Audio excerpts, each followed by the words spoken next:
విజయనగరం జిల్లా బొబ్బిలి పట్టణంలోని శ్రీ వేణుగోపాల స్వామి ఆలయంలో వైకుంఠ ఏకాదశి పర్వదినాన్ని పురస్కరించుకుని ఎమ్మెల్యే బేబీ నాయన సమావేశం నిర్వహించారు. ఈ సందర్భంగా ఆయన బొబ్బిలి రాజకుటుంబం, బొబ్బిలి ప్రాంత ఇలవేల్పు శ్రీ వేణుగోపాల స్వామి వైభవానికి సంబంధించిన ఒక చారిత్రాత్మకమైన నిర్ణయాన్ని ప్రకటించారు. సుమారు 90 సంవత్సరాల క్రితం వేణుగోపాల స్వామి వారికి ప్రతి ఏటా దీపావళి అమావాస్య రోజున బొబ్బిలి రాజకుటుంబం అత్యంత వైభవంగా రథోత్సవాన్ని నిర్వహించేదని ఎమ్మెల్యే తెలిపారు.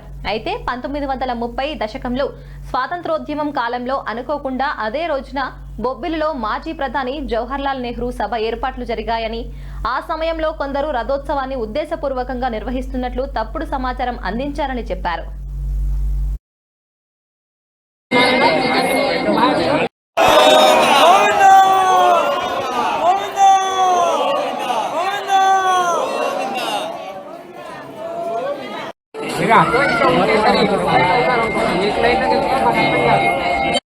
ఎప్పుడు కూడా వేణుగోపాల స్వామి ఆవిర్భావం దించుకోవడాన్ని ఎప్పుడు కూడా దీపావళి అమావాస్యకి, దీపావళి రోజు కానీ ఏ రోజు అయితే అమావాస్య మిగిలి ఉంటుందో ఆ రోజు ఒక రథయాత్ర అనేది జరిగేది.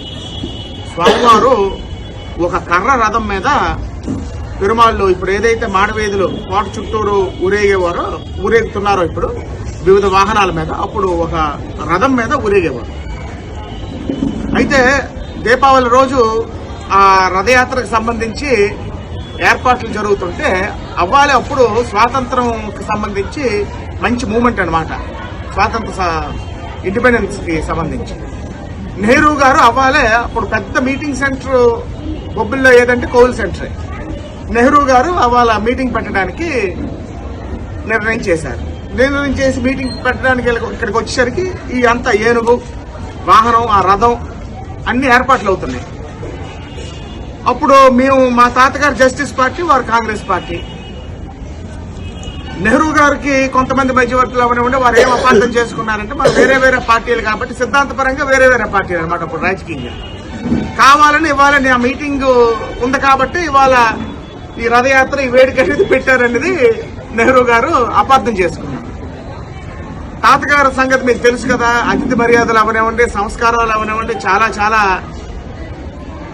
విభిన్నమైనటువంటి మనిషి. ఎప్పుడు ఏ రోజు కూడా అంత గొప్ప సంస్థానాధీశుడైనా పట్టాభిషేకస్తుడైనా ఎప్పుడు కూడా అహంభావం అవనివ్వండి లేకపోతే ఘర్షణ పడే ఇదవని తత్వం లేదు.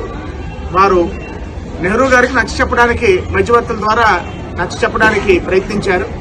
కానీ వారు లేదు కావాలనే చేశారన్నప్పుడు తాతగారు అవాళ అర్చక స్వాములకి కౌరు పెట్టి అవాళ ఆ రథయాత్ర అనేది విరమించుకోవడం జరిగింది. ఆ రోజు నుంచి కూడా ఈ రోజు వరకు కూడాను మరి ఆ వేడుక అనేది వేణుగోపాల స్వామికి జరగట్లేదు. ఎందుకంటే ఘర్షణ ఎందుకు మన ఊరు పెద్దలు వచ్చినప్పుడు ఎందుకు మనం ఘర్షణ పడాలనేది ఆ సంవత్సరం అప్పుడు